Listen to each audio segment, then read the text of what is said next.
rahimahullahu ta'ala wa nafa'ana bi'ulumihi wa barakatihi wa asrarihi wa anwarihi wa ma'arifihi fid daraini amin ya rabbal alamin.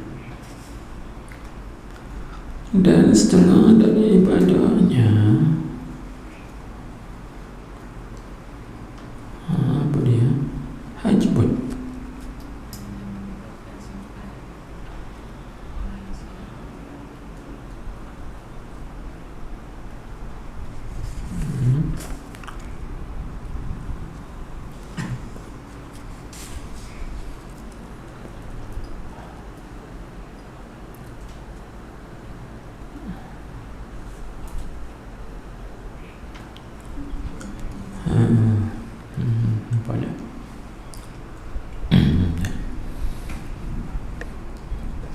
Kata musannif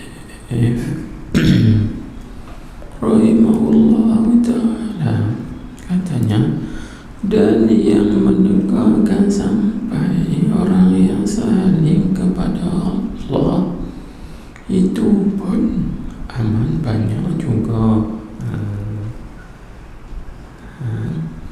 Itu bagi atau pada mana atau pada kata bermula segala perkara yang membatalkan suluk itu amat banyak. Di atas itu jadi, dan yang menegakkan sampai yani sampai kepada mana? Sampai kepada maqam yang dituntut oleh Allah Ta'ala. Dan yang menegakkan sampai, yang sampai kepada maqam yang dituntut oleh Allah Subhanahu wa Ta'ala itu menegak orang yang saling kepada Allah, mana orang yang berjalan menuju kepada Allah Subhanahu wa Ta'ala itu pun dia kata aman banyak juga. Yang ini banyak juga. Apa makna juga? Juga maknanya yakni seperti mana yang membatalkan sulung itu pun aman banyak, maka seperti itulah juga yang menegakkan orang yang saling itu daripada sampai kepada Allah pun aman banyak juga. Banyak ni kata. Baik. Jadi apabila banyak nak bilang ke semua, nak kutip ke semua, dah habis. Jadi bila banyak kita dah sebut ke semua dah habis, nak tinggal ke semua pun tak boleh. Jadi kena ambil takat yang boleh. Sebab itu disebut di sini. Dia kata apa?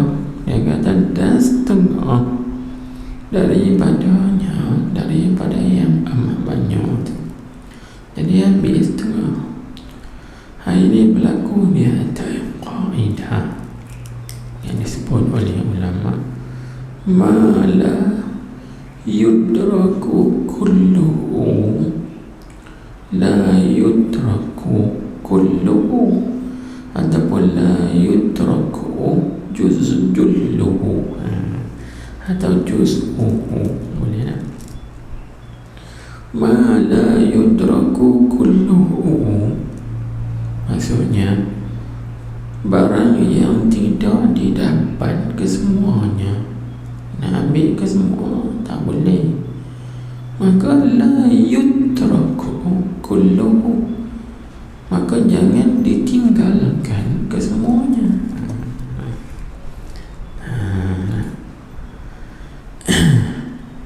Contohnya adalah macam dengan kita nak menghimpunkan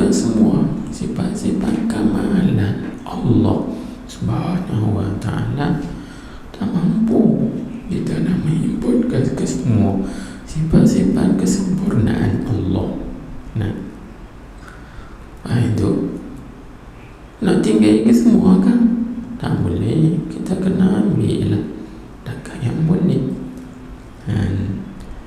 Seperti itulah juga kita nak menyebutkan sifat-sifat kesempurnaan Rasulullah, akhlak mulia Rasulullah sallallahu alaihi wasallam.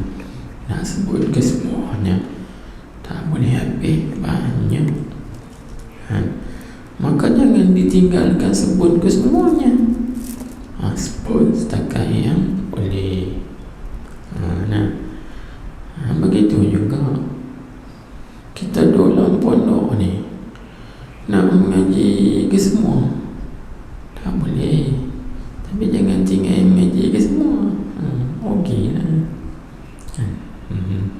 Okeylah. Mengaji setakat yang boleh ambil. Jangan tinggal langsung sampai tak ambil bahagian langsung. Okey. Kan demikianlah kaedah itu disebut kaedah tersebut. Baik, macam dengan kita masuk dalam hutan cari awatan, dapat banyak awatan tu, ikan dekat 10 ikan. Nak tanggung ke semua keluar 10 tu sekaligus, tak boleh. Habis kena ambil takak boleh, ambil 2-3 ikan, 4-5 ikan kan, tanggung buat keluar. Jangan tinggal langsung lagi. Okey. Begitulah kaedah sebut tadi, mala yudraku kulluhu la yutraku kulluhu. Perkara yang tidak didapat kesemuanya jangan ditinggalkan kesemuanya. Maknanya ambil takak yang boleh ambil. Jangan ngaji juga lah. Kita mengaji kitab kan, atau guru ada urai tu perang. Kita nak ambil ke semua sampai tak jatuh satu kalimah tak boleh. Nak tinggal ke semua tak boleh juga. Catit takkan boleh 2, 3, 4, 5, 4 tahun perkataan jadilah. Sampai tak ambil langsung rugi kan. Okeylah, rugilah. Baik, itu nak faham kaedah. Jadi bila kata perkara yang menegakkan salib itu daripada sampai kepada Allah Ta'ala itu banyak sangat, maka dia nak sebut ke semua tak boleh. Jadi dia nak tinggal ke semua pun tak boleh. Maka dia bersebutlah setengah dengan makna di antaranya ataupun sebahagian daripadanya. Bukan makna setengah di sini separuh. Kalau setengah di sini separuh, jadi banyak juga lah. Tapi disebut sini tak banyak pun, 2, 3, 4-nya. Takkan benda yang menegakkan tu 10. Kalau 10 disebut setengah, jadi 5, tak ada. Jadi maka kita sebut setengah di sini bukan makna separuh, nisfu. Tapi setengah di sini dengan makna di antaranya atau sebahagian daripadanya. Bukan makna separuh. Kalau 50 sebut 25 itu separuh, bukan. Di mana di antaranya. Dia sebut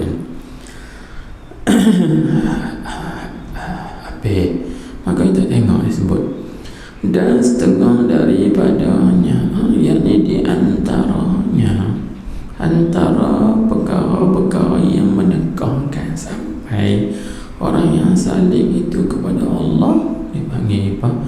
Syirik khafi. Yang dipanggil syirik khafi. Apa makna syirik khafi? Itu juga itu arti syirik khafi itu dipanggil syirik yang tersembunyi. Syirik yang tersembunyi. Baik, apa makna syirik yang tersembunyi? Tak nampak lagi, kita sebut, kita tulis lagi, iaitu orang panggil syirik yang paling halus. Bila benda tu halus sangat, maka dia tersembunyi, tak dapat nampak, tak dapat lihat. Syirik tu dia halus sangat. Ini yang disebutkan oleh ulama juga. Ulama usuluddin dipanggil apa? Ulama usuluddin dipanggil syirik asghar. Syirik yang paling kecil sekali, paling halus. Ulama sufi dipanggil syirik khafi, syirik yang tersembunyi. Maka syirik yang tersembunyi ini Nabi kita Muhammad sallallahu alaihi wasallam berpesan. Nabi kata takutlah akan syirik khafi, kerana syirik khafi itu lebih halus dan juga lebih tersembunyi daripada merangkaknya seekor semut di atas batu pecahan yang besar.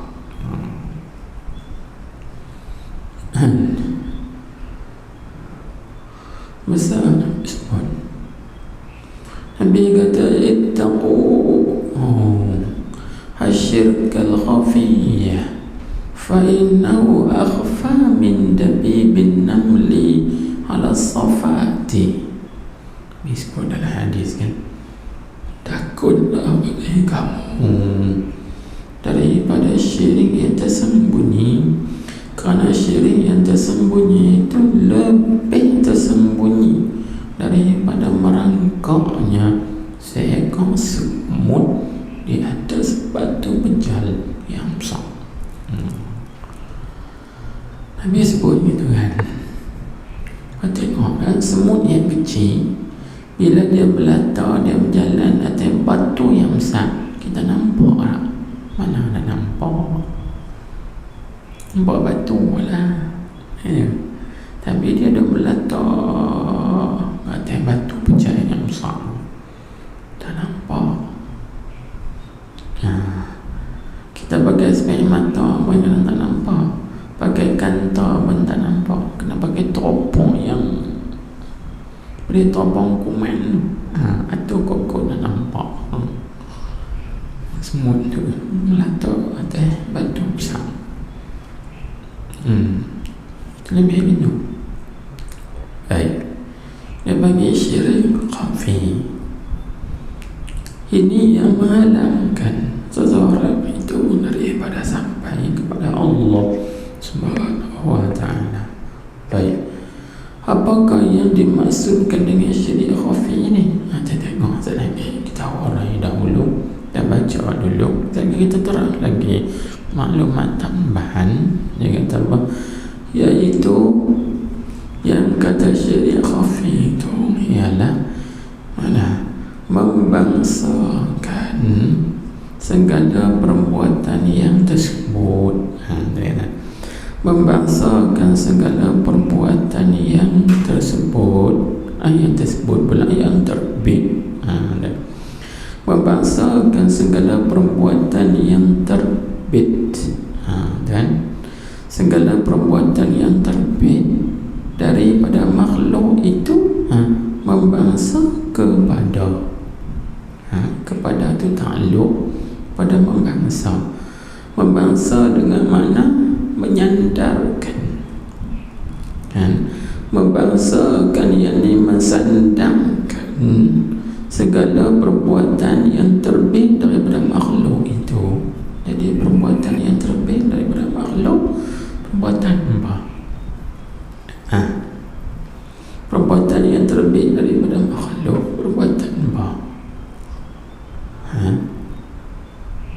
ikhtiyari. Habasa ikhtiar dan usaha tu. Itu perbuatan yang terbit daripada makhluk.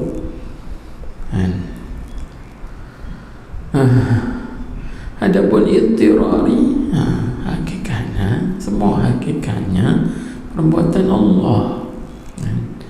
Tapi yang nampak kepada manusia ni adalah perbuatan ikhtiari. Habasa ikhtiar dan usaha itu dia nampak semuanya terbit daripada makhluk dan dia bangsa kepada makhluk jua. Tiada, itu tafsir bagaimana jua. Apa makna jua? Tiada kepada Allah. Yang kita tulis pula, yakni tiada menyandarkan atau tiada membangsakan segala perbuatan itu kepada Allah Ta'ala. Dia tidak bangsakan kepada Allah Subhanahu wa Ta'ala, tetapi dia membangsakan perbuatan itu kepada makhluk. Jadi di sini ada syirik. Tak mana syiriknya? Nampak tak? Syirik ni maknanya menyekutukan, mengongsikan. Legal syirik pada perbuatan artinya menyekutukan perbuatan. Lagu mana? Kawan ni buat, kawan ni pembuat juga. Itu orang panggil syirik. Jadi dia kata, oh, Allah Ta'ala pembuat, makhluk dia pembuat juga. Itu panggil syirik. Menyandarkan, membangsakan syirik, menyekutukan.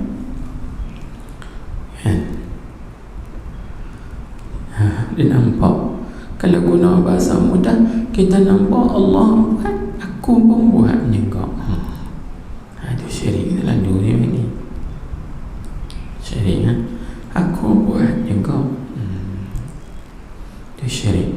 Maka inilah yang menegak dan juga yang menghalangkan seorang itu daripada sampai kepada Allah Subhanahu wa Ta'ala, kerana dia dihijab, didinding oleh keakuan. Aku yang buat, aku yang ni, aku belaka. Keakuan tu, maka keakuan itulah syirik. Jadi kalau kita nak sampai kepada hadirat Allah, kena tanggalkan pakaian keakuan itu. Ini yang kita nak baca lagi agak datang. Kita ikhla'in na'lain tu, tanggalkan dua kasutmu. Kasut tu lah ibarat keakuan tu, pangkat, gelaran. Nampak? Itu dia. Nampak betul tu. Itu yang menghalangkan seorang itu daripada dapat masuk ke hadirat ilmu suci, sebab dia masih lagi ada keakuan. Keakuan tu syirik khafi. Maka dia akan dapat tauhid yang sebenar-benarnya. Jadi yang pertama sekali, okey, itu kita dah faham dah. Kemudian kita kena faham pula apa-apa yang penting dan juga asas. Yang pertama, apabila kita sebut syirik, maka syirik ni dia ada lawan dia. Dia ada lawan dia.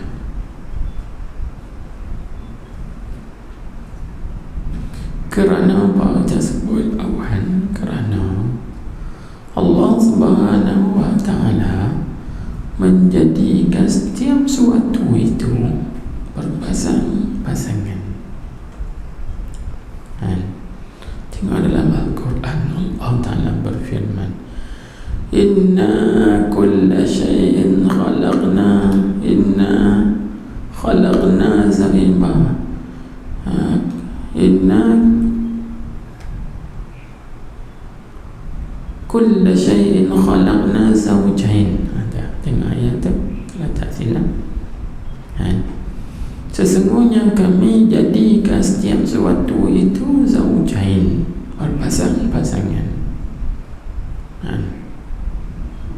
Pasal apa Tuhan jadikan setiap sesuatu itu pasangan? La'allakum tadhakkarun, hay tadhakkarun al-farda, supaya kamu ingat apa? Ingat Allah. Allah itu tidak ada pasangan.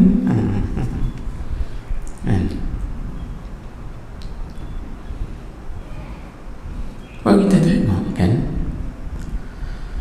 Allah Ta'ala jadikan langit pasangannya bumi. Ini kita masuk kita ni, kita tak mau, memang tak mau baca kalut-kalut. Tak mau baca kalut-kalut. Nanti ke depan lagi kau lambat. Dan nak bagi topik lagi, ada tempat-tempat yang susah, yang payah nak faham. Tahu tanda-tanda yang tengoklah berapa tahun Nabi. Tahu lah. Tak mau nak kalut. Jadi tiba tak tengok ni, Allah Ta'ala jadikan setiap sesuatu itu berpasangan. Allah Ta'ala jadikan langit pasangannya bumi. Allah Ta'ala jadikan syurga pasangannya neraka.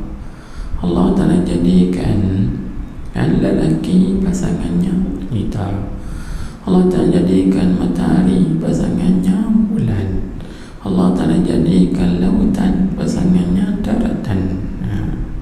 Allah Ta'ala jadikan malam pasangannya siang. Allah Ta'ala jadikan baik pasangannya jahat. Semua ada pasangan, atas bawah, depan belakang, kanan kiri, hitam putih, kecil besar, panjang pendek, alim jahil, kaya miskin, fakir, bagi mulia, semua ada pasangan. Nak abang kata Tuhan saja yang tak ada pasangan. Jadi sebut la'allakum tadhakkarun, ay tadhakkarun al-farda, supaya kamu ingat Tuhan yang satu. Tuhan yang satu, dia tak ada pasangan. Baik, kalau begitu syirik juga Allah Ta'ala yang menjadikan, maka tentu ada pasangannya. Apa pasangan syirik? Apa dia pasangan syirik?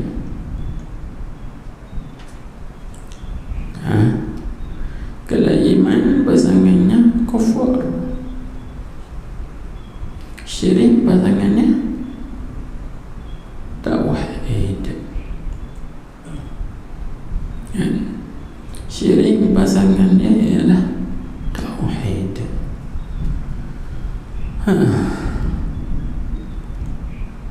Itu pasangannya. Jadi kalau ada syirik, tauhid tak ada. Itu sebaliknya, kalau ada tauhid, dia tak ada syirik. Sebab apa? Sebab syirik dengan tauhid dua yang berlawanan. Maka dua yang berlawanan, dia tidak boleh ada pada satu tempat dan satu masa. Jadi tempat syirik, tempat tauhid ialah hati kita, bukan di lidah, di hati kita. Jadi kalau ada tauhid pada hati kita, syirik tidak. Begitu sebaliknya, kalau ada syirik, tauhid pula tak ada. Sebab syirik dengan tauhid ada dua yang berlawanan, maka tidak boleh berhimpun. Kaedah disebutlah ad-diddani la yajtami'ani wa la yaftariqani. Dua yang berlawanan itu tidak berhimpun keduanya dan tidak bercerai kedua-duanya. Yang ni kena ada salah satu. satu. Kalau ada tauhid, syirik tidak ada. Kalau ada syirik, tauhid pula tidak ada. Itu kaedah. Kita nak memahami. Baik. Jadi kalau ada tauhid itu dah faham dulu. Maka syirik itu ada bahagian dia. Ada bahagian dia. Apa bahagian syirik? Bahagian syirik ada dua. Di sisi ulama usuluddin. Adapun di sisi ulama tasawuf, syirik ni dia ada tiga. Syirik itu ada tiga bahagian. Di sisi ulama usuluddin, syirik ni ada dua. Yang pertama, dia panggil syirik akbar, syirik yang terbesar. Yang kedua, syirik asghar, syirik yang kecil. Itu di sisi ulama tauhid, ulama usuluddin. Ada pun di sisi ulama tasawuf, syirik pada dua juga, tapi dua ini pecah tiga lagi, iaitu umpamanya bab syirik jali, batin jali, dan syirik zahir jali. Zahir jali yang terang, zahir yang terang, itu tak apa, samalah dengan syirik akbar. Sama sembah berhala, sembah tokoh, patung, kayu, batu, bulan, bintang dan sebagainya. Itu syirik akbar. Atau juga dipanggil syirik zahir jali. Yang kedua dipanggil syirik batin khafi. Syirik batin khafi. Baik. Maka syirik batin khafi ni dia pecah lagi tiga. Pertama dipanggil syirik khafi pada zat, atau panggil syirik pada zat.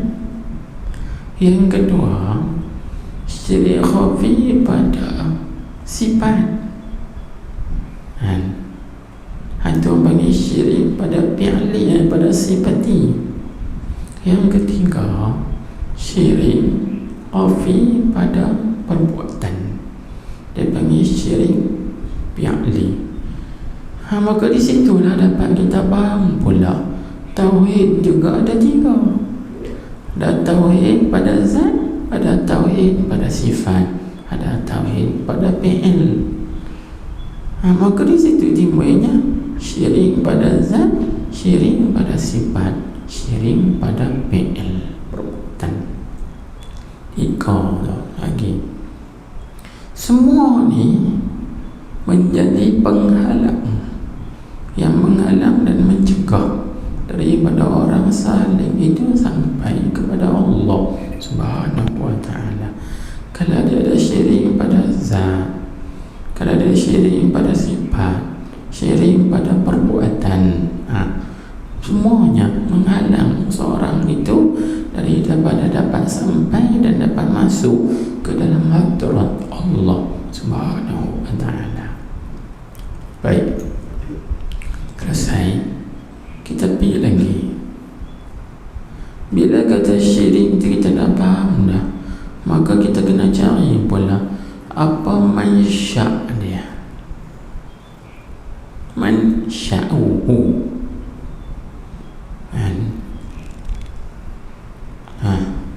Apa itu mansya'uhu? Mansya'uhu ni sebab ataupun punca terjadinya syirik.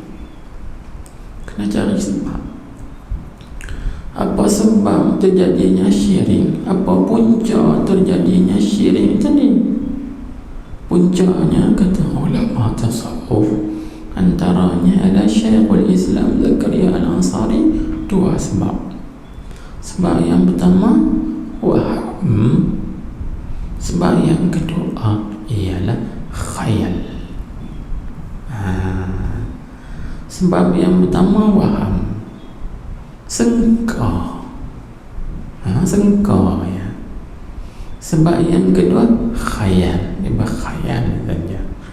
Dua sebab ni lah kan dipanggil punca yang terjadinya syirik khafi pada dalam hati seseorang itu.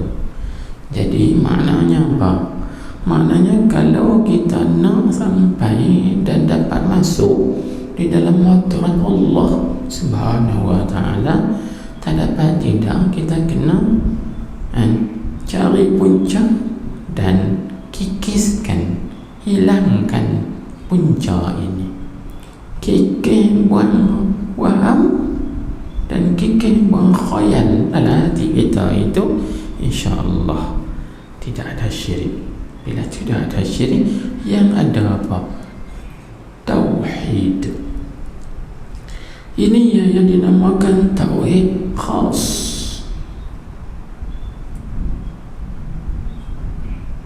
Tauhid khas ni. Maka tauhid khas ni bukan kita mengaji tauhid tauhid asas, tauhid sifat 20. Kerana tauhid sifat 20 pun belum tentu untuk terlepas kita daripada syirik khafi. Kerana tauhid nak kita mengaji sifat 20 itu hanya untuk menjadi sebab lepasnya kita daripada syirik akbar ataupun syirik zahir ali. Tapi untuk melepaskan diri kita daripada tauhid khafi ataupun tauhid batin khafi ini kena pelajari tauhid khas, tauhid khusus. Jadi kita yang kita pelajari yang ada depan kita semua ni, kita ad-durrun nafis, ini cara tauhid khas. Tujuannya nak kikis lah semua tu. Bila terkikis semua tu, bahawa kita dapat memahami tauhid bil af'al, tauhid bil asma as-sifat, dan tauhid bil zat, mengesahkan Allah Ta'ala pada perbuatan, mengesahkan Allah Ta'ala pada asma, pada sifat, dan juga pada zat yang maha suci, yang bersih. Bahawa boleh. Sebab tu Syekh Muhammad Nafis sebelum daripada dia masuk nak membicarakan tauhid yang 4 tadi ni, dia sebut dulu apa benda-benda yang boleh menegahkan seorang daripada sampai kepada Allah, apa benda yang membatalkan, supaya kita ambil peringat dan ambil jaga. Kena proses buang ni dulu ni. Kalau tak buang ni ngaji tak ada makna. Jangan kalau kita kata rita kan dekat dalam tu, kita tutup dengan cat ya, tapi kita tak buang karat tu, jadi lama-lama dia melembut, keluar lekang habis cat tu. Dia kena kikik dulu akaran tu, canai bagi elok, buang cat undercoat pula, itu baru cat yang elok, buang cat clear pula sekali, polish sekali lagi, baru nampak makhlid maklap. Macam tu lah ibarat hati kita, baru nampak makhlid maklap tu dia panggil terjeli. Dan sebab dah sudah dah takhalli, tahalli, baru terjeli, nampak shine kan, shining, nampak akhlak makhlid.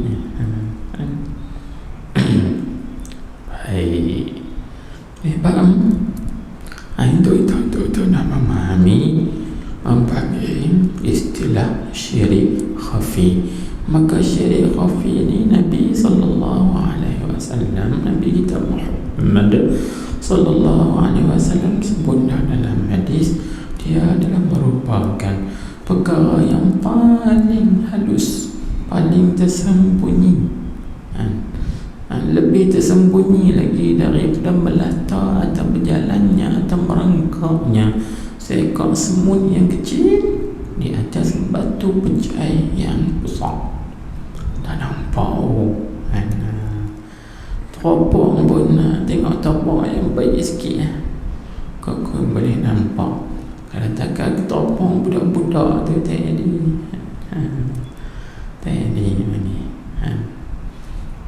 kena cerah mata hati betul, suluk baru nampak. Kalau tak ambil inilah yang diisyaratkan oleh Allah Subhanahu wa ta'ala melalui firman-Nya yang perintahkan pada Nabi Musa, ikhla'na alaik fa innaka bil wadil muqaddasi tuwa.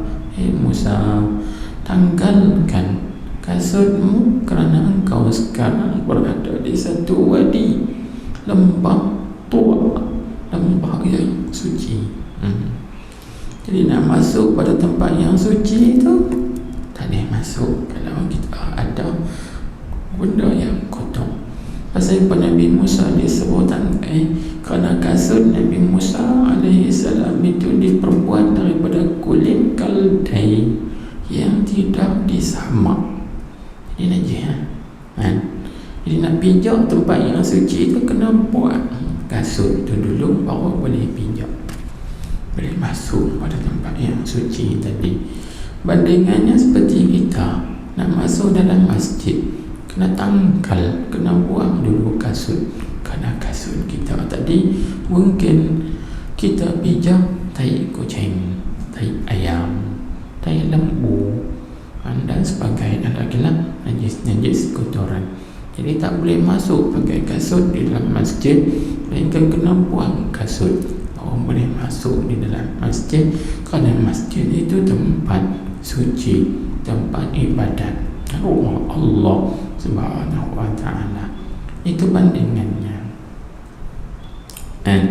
Maka orang yang ada dalam hatinya syirik khafi, dia tidak boleh masuk di dalam hadirat Allah yang suci. Jadi kalau nak masuk, kena kikis, kena buang terlebih dahulu, kerana dia menjadi penghalang, pencegah yang menghalang dan mencegah orang saling ini daripada sampai kepada Allah Subhanahu wa ta'ala. Baik, kita tengok balik kitab. Yang dia kata apa?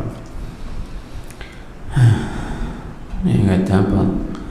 Dia kata kerana hakikatnya itu ilan bagi mana? Ilan bagi kata membangsakan segala perbuatan yang terlebih daripada makhluk itu dibangsa kepada makhluk juga, tidak kepada, yakni tidak membangsakan kepada Allah. Kerana hakikatnya yang termiak ke depan, kerana segala hakikatnya segala perbuatan itu termiaknya ke depan lah. Jadi terus gini kerana hakikat segala perbuatan itu sekalian segala perbuatan tadi terbit daripada Allah Ta'ala juga. Hakikatnya semua daripada Allah. Kalau ulama tauhid dia panggil apa? Nak takdir kena. Kita main dua sekalian. Main dua sekali ikut kaedah ulama tauhid dan juga ulama tasawuf. Tauhid am dengan tauhid khas. Jadi kalau tauhid am kena kata gini, mana? Terbit daripada Allah juga, yakni terbit daripada qada qadar Allah. Itu kita pergi ke tauhid am. Qada qadar Allah dengan mana? Iradat qudrat, ta'alluq qudrat iradat Tuhan. Mana semua perkara itu sudah diketahui oleh Allah. Kemudian Allah telah tentukan semua perkara itu dia azali dengan sifat iradat dia, sifat penentu dia. Kemudian berlaku ni bahagian qudrat. Qudrat itu mengadakan apa yang sudah ditentukan oleh Allah Ta'ala di azali. Ini kalau kita tengok mengikut kaedah tauhid am. Kalau mengikut kaedah tauhid khas, terbit daripada Allah, yakni daripada perbuatan Allah. Itu daripada tauhidul af'al. Faham tak? Tauhidul af'al terbit daripada perbuatan Allah Subhanahu wa ta'ala. Dengan makna apa? Dengan makna semuanya pada hakikat Allah jua yang buat, tak ada yang lain buat. Faham tak? Itu yang sebut tu, la fa'ila fil wujudi haqiqatan illallah. Tidak ada yang berbuat dalam alam ini pada hakikatnya melainkan Allah Ta'ala jualah yang buat.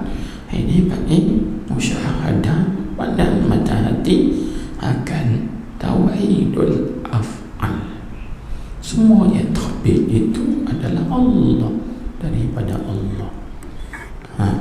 Tu sufi, tauhid sufi namanya. Sampai dah bila kita pandang gitu, saat kita memandang gitu tu sampai tak ada hijab, tak ada penghalang, tak ada pencegah,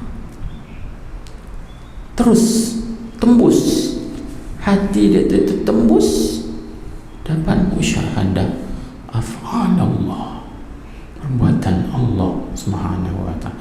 Kita hari ini yang tak tembus, terdinding, terhijab, tertutup, kerana apa? Kerana ada penghalang. Antara penghalang tu diri kita sendiri. Aku yang buat, nampak keakuan. Jadi nampak aku tu sebenarnya kita waham saja kita buat, kita khayal saja kita buat. Itu yang tersebut tadi kan, punca jadinya syirik ni dua, waham dengan khayal. Cuba kita kikihkan waham dengan khayal tu, jangan bagi ada, tembus terus tembus, nampak Allah lah yang berbuat. Semuanya dari Allah, bukan daripada makhluk.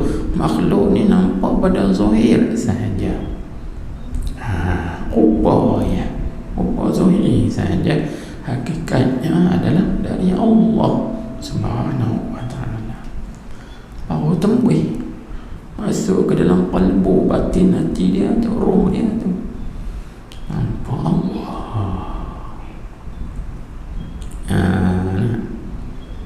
Baik, faham dah tu? Maka kita tengok lagi, dia kata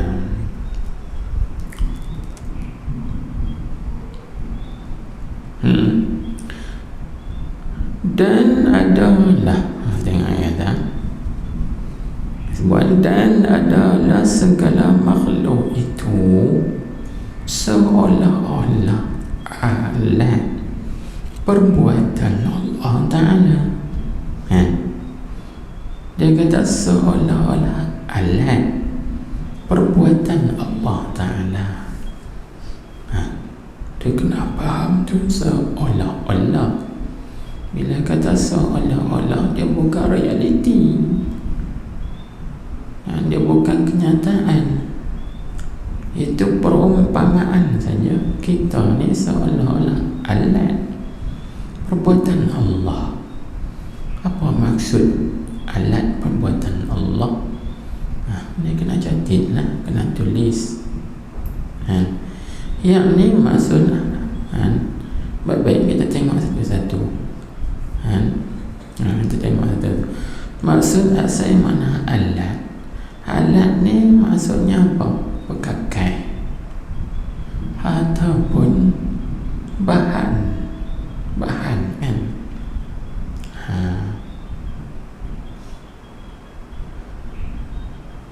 Ataupun dalam bahasa yang lain kita panggil material. Dalam bahasa sekarang dia panggil material, kebendaan, benda-benda, bahan-bahan, pekakai. Itu dipanggil alat. Tengok kan, macam yang kita nak buat rumah, dia ada pekakai nak buat rumah. Ada bertun, gaji, paku tu dia masuk dalam kata bahan semen, pasir, batu bata, itu dipanggil kebendaan material. Material. Baik. Jadi adakah Allah Subhanahu wa ta'ala berajan dan juga berkehendak kepada alat? Tak. Tapi tak berkehendak tu dia umpamakan seolah-olah alat, bukan hakikat. Sebab tu di depan dia sebutkan Maha suci Allah Ta'ala mengadakan sesuatu dengan alat. Tuhan buat alam ini bukan ada pekakai. Jangan kita nak buat rumah yang ada kena ada pekakai, semen, batu, kayu, alat-alat yang lain lagi. Jadi Tuhan kita buat alam semua ni adakah dengan alat? Tak. Kalau kita kata Tuhan buat dengan alat, itu semacam dengan baharu. Sedangkan Tuhan sebut laisa kamitslihi syai'. Allah Ta'ala itu tidak seumpama sesuatu, yakni zatnya, sifatnya, perbuatannya tak sama. Habis perbuatan Tuhan ni mana? Perbuatan Tuhan ialah al-ikhraj minal adam ilal wujud. Itu perbuatan Tuhan, iaitu mengeluarkan mungkin ni daripada tiada kepada ada. Kita ni buat benda yang ada dah. Sebab tu almarhum Tok Guru Haji Abdul Rahman dia kata kita ni buat rupa ya, bukan buat asal. Jangan kita buat kayu kan, buat rupa kayu, rupa terbentuk ya. Okey, lagu tu, lagu ni, lagu tu. Tu pun usaha ikhtiar ya. Yang merupakan benda tu bukan kita juga, hakikatnya Allah. Nak faham lah. Habis. Apa makna alat di sini? Alat di sini dengan makna mazhar. Mazhar. Apa mazhar? Mazhar itu bahasa Arab. Isim fa'il, isim makan bagi zahara. Kan? Zahara ni maknanya zahir. Ataupun zahara juga dengan makna nyata, jelas. Jadi mazhar maknanya tempat kenyataan, yakni Allah telah jadikan kita makhluk ini tempat kenyataannya. Kena urai selebih lagi. Apa makna tempat kenyataannya? Yakni tempat Allah Ta'ala nak perzahirkan, nak penyatakan sifat-sifat dia. Mana? Kita tengok alam ini, jangan nampak langit. Orang nampak langit, dia terhijab, dia terdinding. Tapi dia kena nampak langit ini ialah hasil daripada perbuatan Tuhan. Dengan mana Tuhan nak perzahirkan dia ada. Nak kata dia ada. Alam ini tidak boleh ada kalau tidak ada yang mengadakan. Jadi Allah Ta'ala nak perzahirkan, kata dia tu mawujud lagi wujudi, bersifat dengan ada, maka dia mengadakan alam ini. Faham tak? Gitu. Dan alam ini juga tempat Allah Ta'ala nak perzahirkan sifat keesaan dia, ketunggalan dia. Dengan makna siapa yang boleh buat semacam dia buat ni? Tak ada siapa pun yang boleh buat. Jadi yang boleh buat dia saja, maka dia saja, maka menunjuk kata esa dia. Maka artinya alam ini tempat Allah Ta'ala nak perzahirkan sifat wahdaniyah dia, sifat keesaan dia, pada zat, pada sifat dan pada af'al. Lagi alam ini juga Allah Ta'ala jadikan tempat dan nak menyatakan sifat qudrat dia, dia kuasa. Siapa yang kuasa buat 7 lapis langit dengan tidak ada sebatang tiang pun? Tidak ada yang kuasa. Bukan nak buat langit, nak buat satu bangunan pun, kalau tak ada tiang tak jadi. Tak ada siapa mampu. Tapi Allah bukan buat satu bangunan, 2 bangunan, buat langit ber-7 lapis, sebatang tiang pun tidak ada. Ini kudrat yang kamilah, tamat, kudrat yang sempurna, yang lengkap. Mana ada orang yang kudrat begini? Jadi Allah Ta'ala nak menyatakan kepada kita kudratnya yang sempurna. Lagi apa lagi?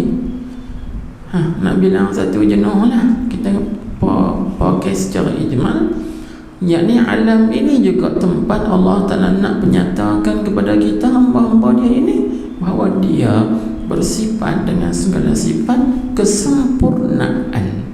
Cukup sifat kamalan ni banyak lah. Allah, ini maksudnya tu yang kata mana segala makhluk ni seolah-olah alat perbuatan Allah Ta'ala. Dia nak menyatakan kepada kita. Jadi orang yang tak ada syirik khafi, maka hatinya akan tembus, dapat melihat bahawa semua yang berlaku, yang terjadi dalam alam ini, semuanya adalah perbuatan Allah, datang dari Allah, bukan daripada makhluk, bukan daripada manusia. Cuma manusia ni di tempat Tuhan nak berzahirkan saja. Kalau kita kata kita mengaji dalam hakikat Nabi Muhammad sallallahu alaihi wasallam, hakikat ketuhanan ni tak ada siapa kenal pun. Tapi Allah Ta'ala penyatakan supaya kita kenal Tuhan penyata dekat Nabi Muhammad sallallahu alaihi wasallam. Sebab tu Nabi kita ni pembuka bagi yang tertutup.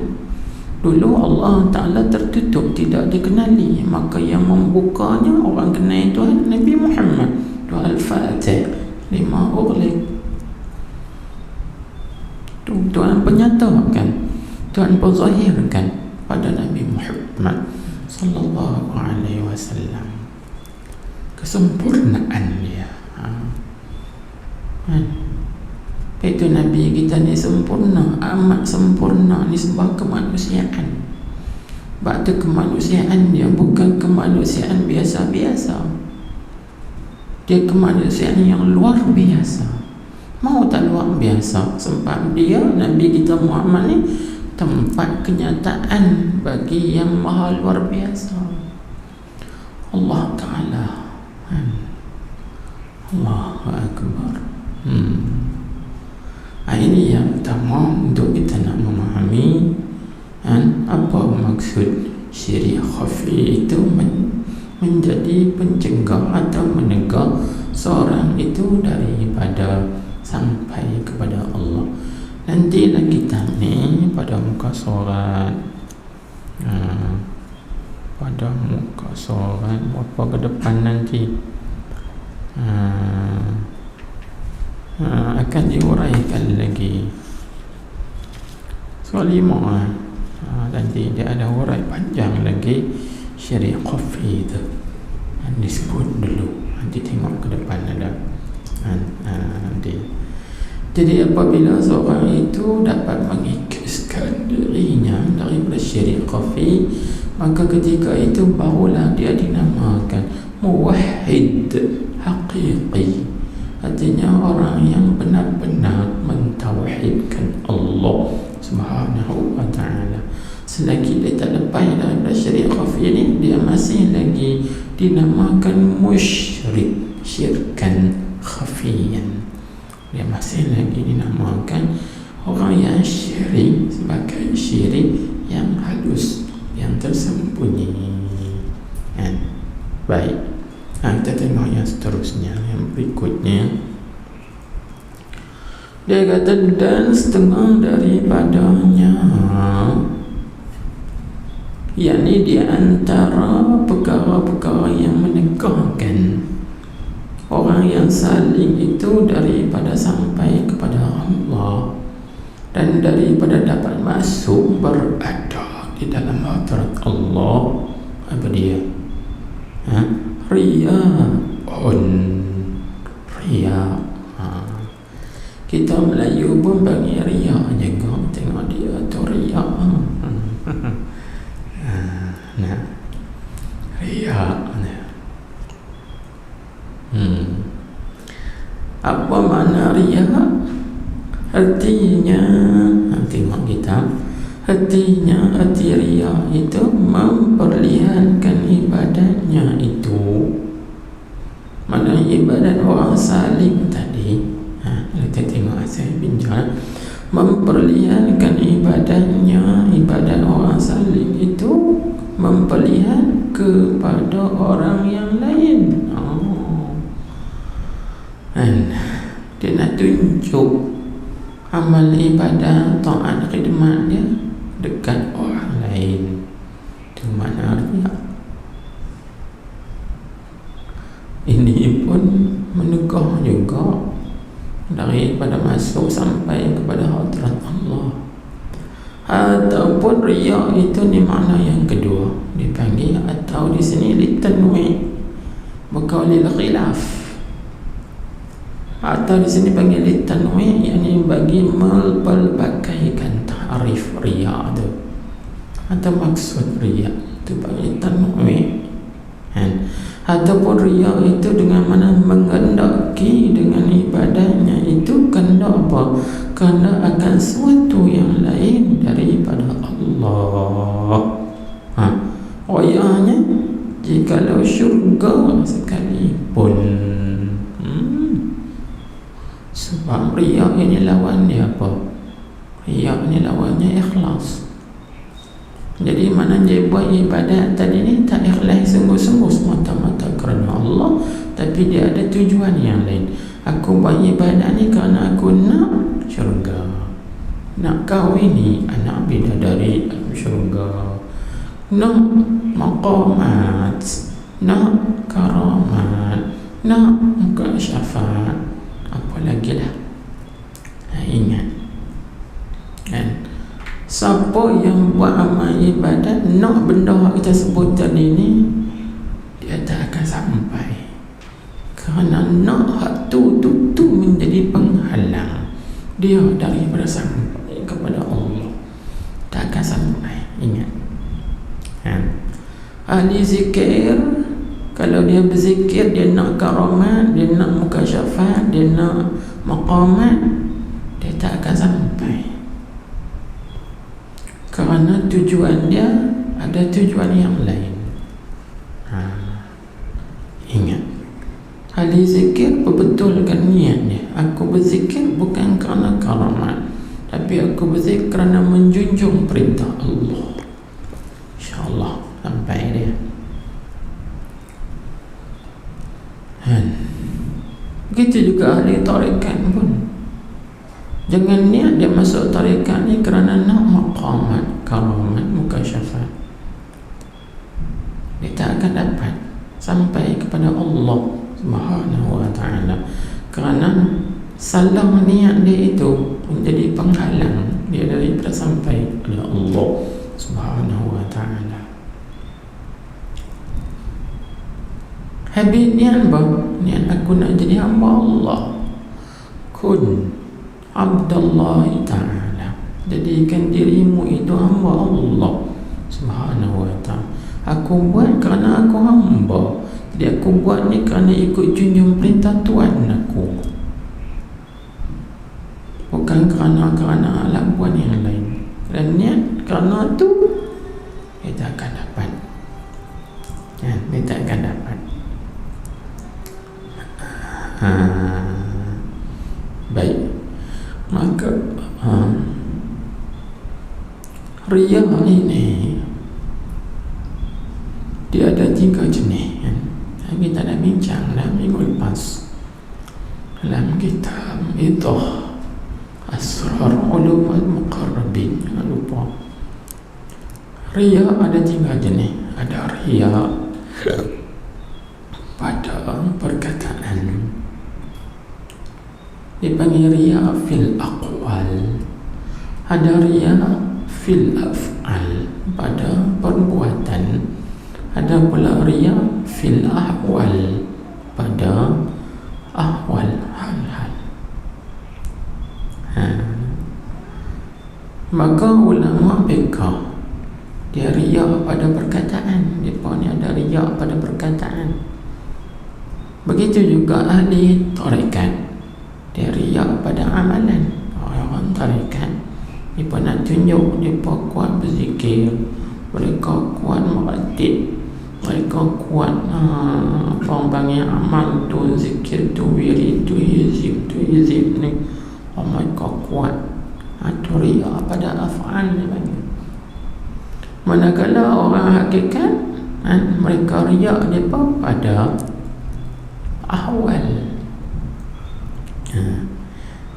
Mana ni? Ambil daripada hadis Nabi. Kan Nabi kita sebut Asy-syari'atu aqwali wa tariqatu af'ali wal haqiqatu ahwali. Syariat itu mana bekah? Orang bekah itu perkataan aku. Tariqat itu perbuatan aku, amalan-amalan aku. Hakikat itu kelakuan dalaman aku, Quranian aku. Maka Nabi kita Muhammad sallallahu alaihi wasallam riya tidak ada. Riya pada aqwal tak ada. Pasal bagi kita riya pada aqwal tak ada? Kerana apa yang Nabi kita cakap semua wahyu, bukan nafsu. Wa ma yantiqu 'anil hawa in huwa illa wahyun yuha. Nabi kita bercakap mengikut wahyu, bukan mengikut nafsu. Jadi bila bercakap mengikut wahyu, di situ tidak ada riak pada perkataan. Kalau itu perbuatan Nabi SAW juga tidak ada riak pada perbuatannya. Begitu juga kelakuan keadaan diri, tidak ada riak pada hal dia. Yang lain pada Nabi ada. Itu yang ulama sebut riya ahli syariat, riya mereka pada perkataan mereka. Urai bab fiqh, bab hukum tu, hukum ni Masya Allah hebat. Ahli tarikat pula bab amalan kita tak boleh lawan mereka hebat. Mai orang ahli hakikat pula cerita maqam tu, maqam ni, kasyaf tak kasyaf lah, semua cerita tu macam-macam kan keadaan. Minta simpang lah. Kerana riya ini menjadi penghalang, pencegah seorang itu daripada dapat sampai dan masuk di dalam hadrat Allah Subhanahu wa ta'ala. Minta jauh, minta simpang daripada riya. Maka bagaimana? Ikhlaskanlah.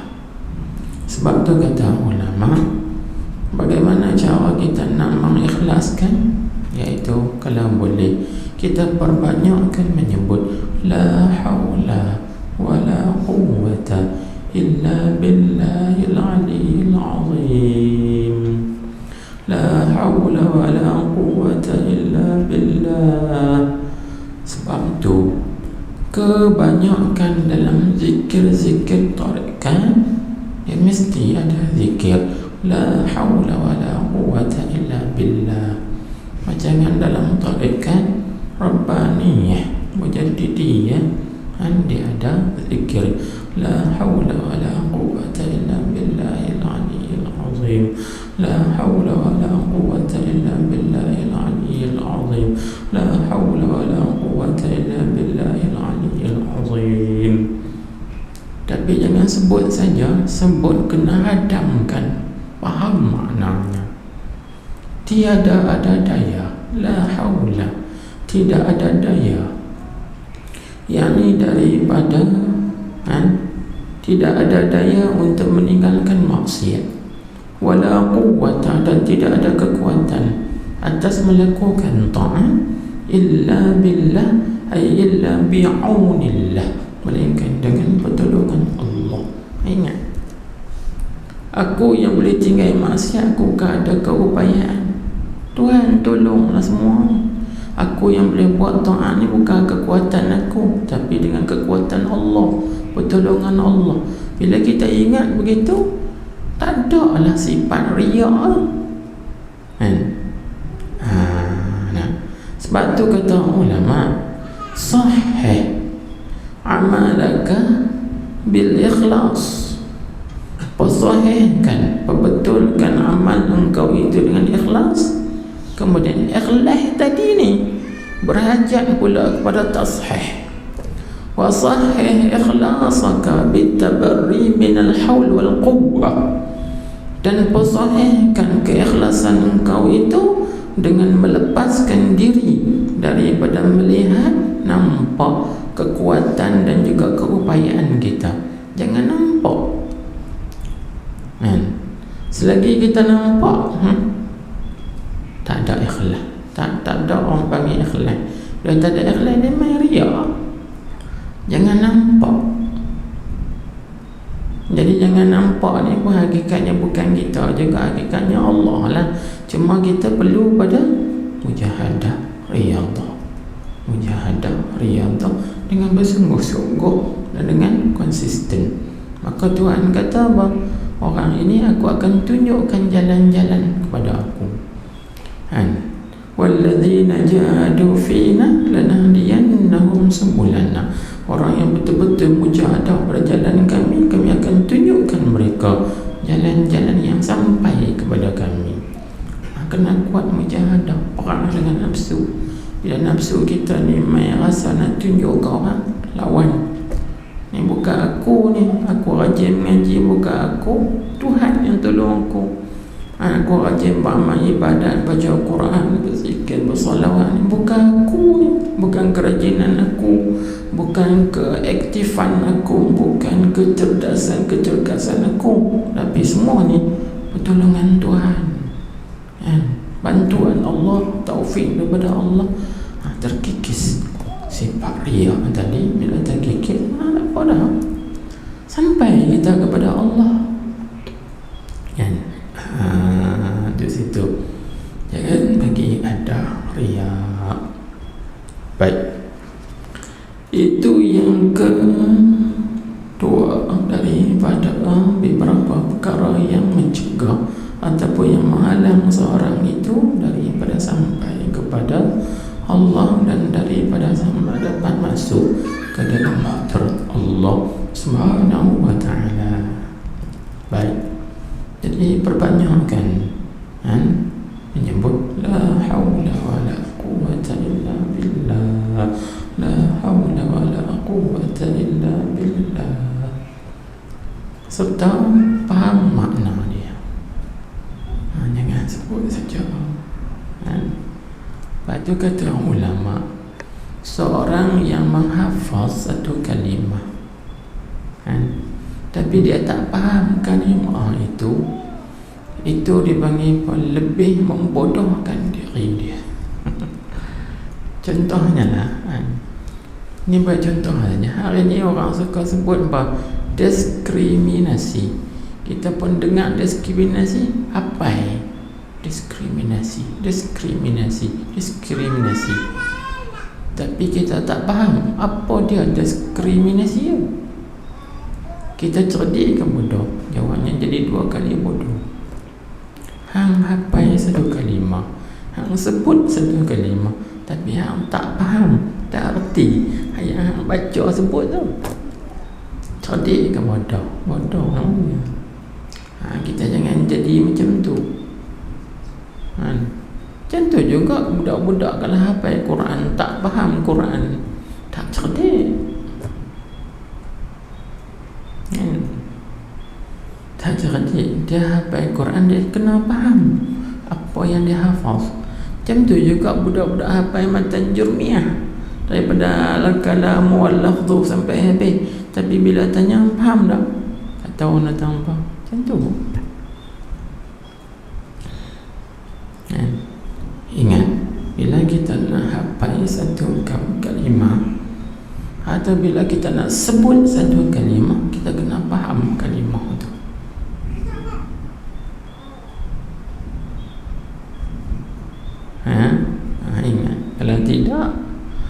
Tak ada apa. Tak ada apa. Jangan pandai sebut saja tapi tak pandai nak memahami dia, tak pandai mengguna. Bandingannya seperti mana? Seperti kita ada senapan, kita ada pistol, kita ada pangkan, kita ada M16, kita ada motor. Habang kat orang, habang kat aku semua ada. Apa-apa tak ada. Pistol ada, napang ada, napang patah ada, napang larai 2 ada, napang larai 3 ada, pangkan ada, M16 ada. Ya, habang susu semua ada 10 jenis senjata. Tapi main time perang, pegang pistol pun tak erti, nak buh peluru pistol pun tak pandai. Tak tahu ada abang habis 100 jenis senjata pun, kalau satu senjata tak erti guna, tak tahu ada abang. Faham tak? Ini perumpamaan, perbandingan. Macam tu kita hafal 30,000 kalimah perkataan tapi satu pun tak faham. Ada apa? Inilah perlunya memahami. Perlu kita memahami. Allahu Akbar. Tengok satu lagi, sikit-sikit apa? Bagi faham. Dan setengah daripadanya, yakni di antara perkara yang menekankan saling itu daripada sampai kepada Allah. Apa? Ujubun. Kita panggil ujubun.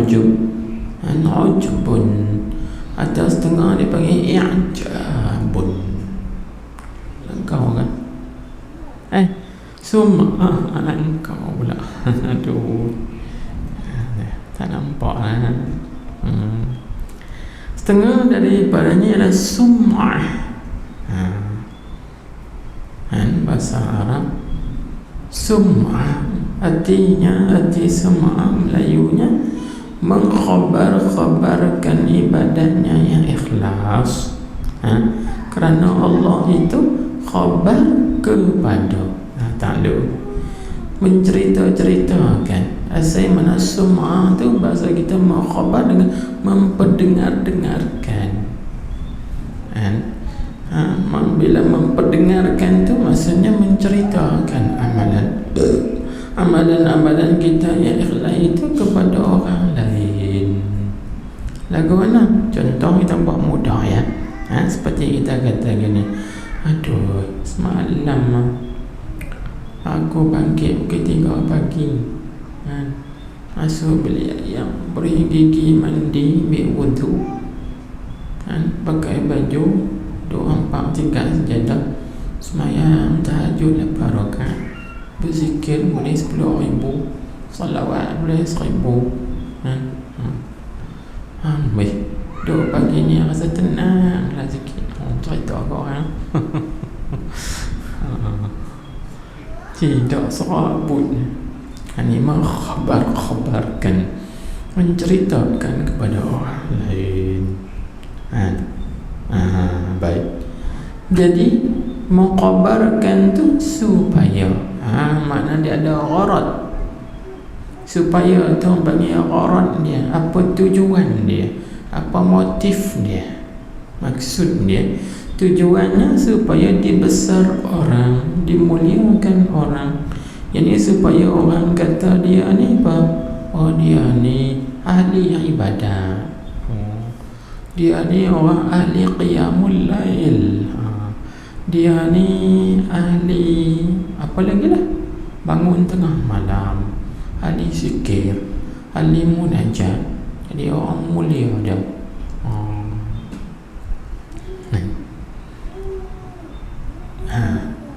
Itu yang salahnya.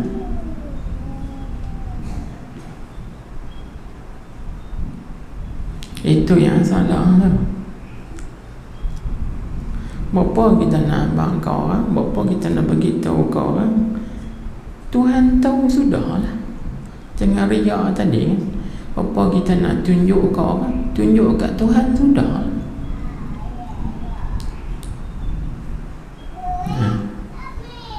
Ini apa kita nak cerita ke orang kebaikan kita? Bagi Tuhan tahu sudah, tak cerita tak apa, Tuhan tahu dah kita. Jadi bila dia cerita ke orang tu, mesti ada tujuan. Gharat dia. Tujuannya supaya tadi dapat pangkat, dapat pakaian. Pakaian wara, pakaian saleh, pakaian alim, pakaian sufi, apa lagi? Oh, engkau ni ahli sufi. Itu panggil pakaian sufi. Jadi bila kita dapat pakaian ni, dapat pakaian, payah nak tinggal, payah kita nak tanggal. Jadi bila payah nak tanggal, ini yang menghalangkan kita daripada dapat masuk ke hadirat Tuhan. Kerana nak masuk ke hadirat Tuhan, kena tanggal pakaian-pakaian, gelaran-gelaran ini. Kena tanggal semua pakaian-pakaian tu, baru kita boleh dapat masuk di dalam hadirat Allah Subhanahu wa ta'ala. Allahu Akbar. Ingat tu 3 perkara yang menjadi penghalang dan pencegah seorang itu daripada dapat masuk di dalam hadirat Allah. Jadi nak menghilangkan sum'ah ini apa? Bagaimana? Siapa tadi jugalah perbanyakkan menyebut la haula wala quwata illa billah, dan juga perkuatkan lagi mujahadah dengan nafsu. InsyaAllah dapat dikikiskan, dapat ditanggalkan penyakit sum'ah ini. Bila sum'ah tidak ada, maka kita dapat masuklah di dalam hadirat Allah Subhanahu wa ta'ala. Sembunyikan.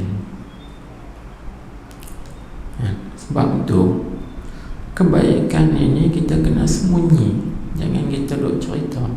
Seperti mana kita menyembunyi keburukan kita, begitu juga kita menyembunyikan juga kebaikan kita. Jangan duk cerita pada orang lain. Cerita apa? Kita buat baik, Tuhan tahu, sudahlah. Tak payahlah nak bagi orang lain tahu. Aku derma dekat masjid ni 10,000, kamar tahfiz tu ada 5,000, derma belakang anak yatim 3-4,000. Bagi tahu kata tempat. Macam zaman sekarang ni kan, buat baik dan kat agama masuk Facebook. Ni bagi riak juga.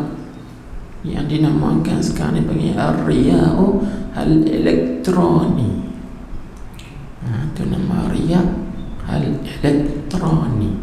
Dia panggil riak guna pakai elektronik, buat kebajikan dan kat agama masuk Facebook.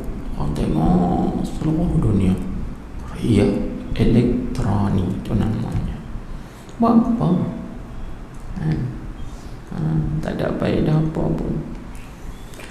Allahu Akbar. Ini hati, dia panggil hati.